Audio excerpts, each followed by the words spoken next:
হে আল্লাহ, আপনি আমাকে ধৈর্যশীল হওয়ার তৌফিক দিন।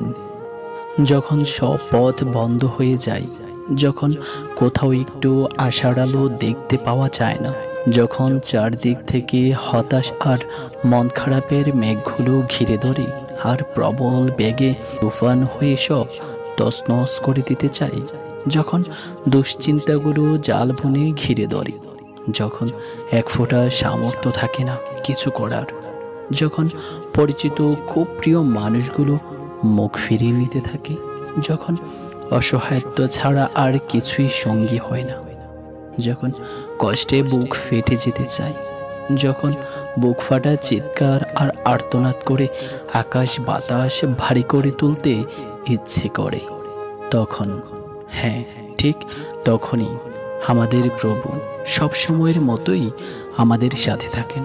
তিনি আমাদের জন্য এক নতুন পথ খুলে দেন, আমাদের মনকে আশার আলোয় উচ্ছ্বাসিত করেন, মন খারাপের মেঘগুলোকে রহমতের বৃষ্টি দিয়ে আমাদের উপর বর্ষণ করে দেন।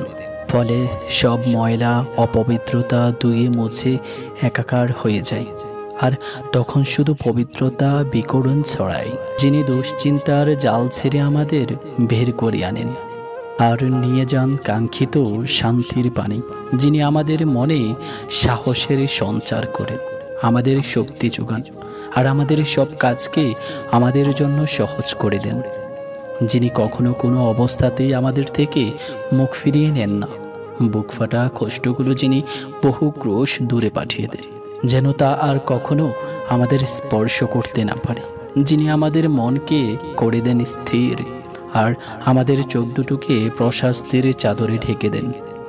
আর কে আছে এত মহান, আর কে আছে আমাদের স্রষ্টা ছাড়া এত দয়ালু, আর কে আছে এত ভালোবাসার?